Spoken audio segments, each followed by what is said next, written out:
Shalom, salam sejahtera bagi kita semua. Selamat berjumpa.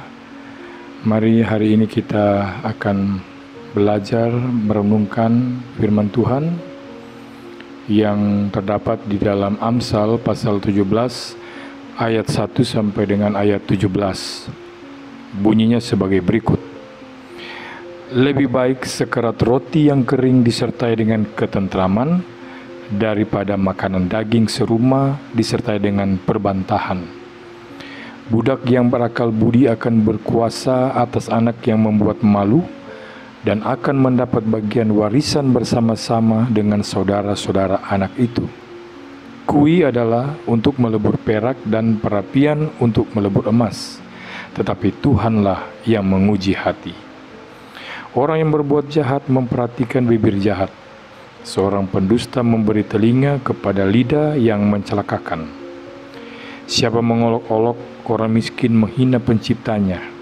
Siapa gembira karena suatu kecelakaan tidak akan luput dari hukuman. Mahkota orang-orang tua adalah anak cucu, dan kehormatan anak-anak ialah nenek moyang mereka. Orang bebal tidak layak mengucapkan kata-kata yang bagus, apalagi orang mulia mengucapkan kata-kata dusta. Hadiah suapan adalah seperti mestika di mata yang memberinya. Kemana juga ia memalingkan muka, ia beruntung. Siapa menutupi pelanggaran mengejar kasih, tetapi siapa membangkit-bangkit perkara menceraikan sahabat yang karib. Suatu hardikan lebih masuk pada orang berpengertian daripada 100 pukulan pada orang bebal. Orang durhaka hanya mencari kejahatan, tetapi terhadap dia akan disuruh utusan yang kejam. Lebih baik berjumpa dengan beruang betina yang kehilangan anak, daripada dengan orang yang bebal dengan kebodohannya. Siapa membalas kebaikan dengan kejahatan, kejahatan tidak akan menghindar dari rumahnya. Memulai pertengkaran adalah seperti membuka jalan air, jadi undurlah sebelum perbantahan mulai. Membenarkan orang fasik dan mempersalahkan orang benar, kedua-duanya adalah kekejian bagi Tuhan. Apakah gunanya uang di tangan orang bebal untuk membeli hikmat, sedang ia tidak berakal budi? Seorang sahabat menaruh kasih setiap waktu dan menjadi seorang saudara dalam kesukaran. Saudara-saudara yang Kristus kasihi, hari ini firman Tuhan berbicara mengenai hubungan antara dua generasi. Bagi orang-orang tua, kehidupan anak cucu bisa menjadi kebanggaan. Ibarat mahkota yang dengan bangga akan dikenakan dan diceritakan kepada banyak orang. Kita mungkin pernah menyaksikan atau mendengar seseorang menceritakan anak cucunya dengan mata berbinar. Jangan heran, karena itulah hal yang membanggakan bagi mereka. Sebaliknya bagi anak-anak, kehidupan generasi pendahulu mereka juga dapat menjadi kehormatan yang luar biasa. Apakah kita tidak merasa terhormat sekaligus bangga ketika ada generasi pendahulu kita yang dikenang dan dipuji banyak orang karena pernah melakukan sesuatu yang hebat semasa hidup mereka? Hari ini kita belajar firman Tuhan dari kitab Amsal. Tulisan Salomo yang mengajarkan tentang kebanggaan hidup. Pengajaran firman Tuhan hari ini adalah sebagai berikut. Pertama, warisan generasi. Kehidupan adalah bagian berkelanjutan setiap manusia kepada generasi berikutnya. Seringkali kita tidak pernah berpikir tentang warisan berharga untuk generasi berikutnya karena kita terlalu sibuk mengurusi diri sendiri yang tidak pernah habis urusannya. Tetapi hari ini firman Tuhan mengajarkan kepada kita tentang warisan generasi.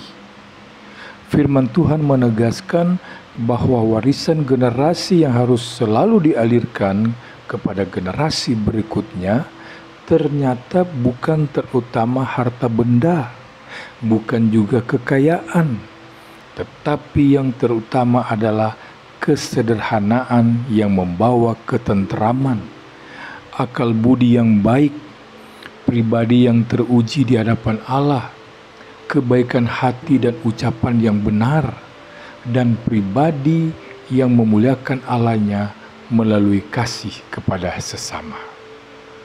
Hal-hal tersebut yang seharusnya menjadi warisan generasi yang harus dialirkan, diwartakan, diletakkan, bahkan menjadi watak karakter dan gaya hidup generasi kita selanjutnya.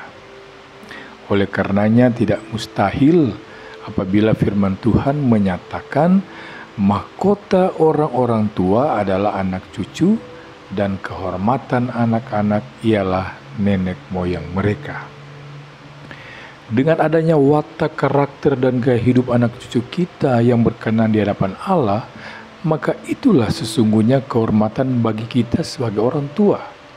Dan apabila kita memperoleh kehormatan dari Allah dan dari sesama terhadap hidup kita karena cerita kebaikan hati anak cucu kita, maka hal itulah yang menjadi mahkota di dalam hidup kita. Kita dapat membanggakan, menceritakan, mensyukuri, bahkan mampu memuji karena kehidupan mereka di hadapan Allah. Kehidupan inilah yang Tuhan harapkan kita wariskan kepada anak cucu kita di kemudian hari. Tetapi ingatlah bahwa warisan generasi tidak dapat kita lakukan sekejap dan instan. Kita perlu membangunnya secara perlahan, secara bertahap, secara terus-menerus, dan secara pasti dengan meminta pertolongan Tuhan. Jadilah pribadi yang mampu mewarisi generasi karena keteladanan kita di hadapan Allah dan manusia. Hal yang kedua, saudara, menjadi pribadi yang berakal budi. Akal budi sangat jauh dengan logika, kecerdasan, dan kemampuan seseorang. Akal budi adalah karakter, watak, dan gaya hidup yang disiplin sehingga menjadi berkenan di hadapan Allah. Firman Tuhan menegaskan bahwa seseorang berakal budi tidak hidup dalam kebebalan untuk mengucapkan kata dusta, membangkit-bangkitkan perkara, dan menceraikan sahabat karib. Seorang berakal budi tidak hidup dalam kedurhakaan yang terus-menerus melakukan kejahatan, kekejaman, dan menyukai pertengkaran. Seorang berakal budi juga tidak melakukan kefasikan yang mendustai kebenaran dan suka mengingkar janji. Seorang berakal budi adalah ketika kita menutupi pelanggaran, mengejar kasih, menaruh kasih setiap waktu, dan menjadi saudara dalam kesukaran. Dan seorang berakal budi selalu menaruh hikmat dalam hidupnya agar menjadi kebaikan bagi sesama dan menjadi kemuliaan bagi nama Tuhan. Pribadi yang berakal budi adalah generasi terpilih untuk mampu memberikan warisan yang baik kepada generasi selanjutnya. Maka milikilah akal budi, sehingga hikmat Allah akan menuntun kita menjadi teladan dan melakukan yang terbaik bagi Tuhan dan juga bagi sesama. Tuhan Yesus memberkati kita semua. Amin.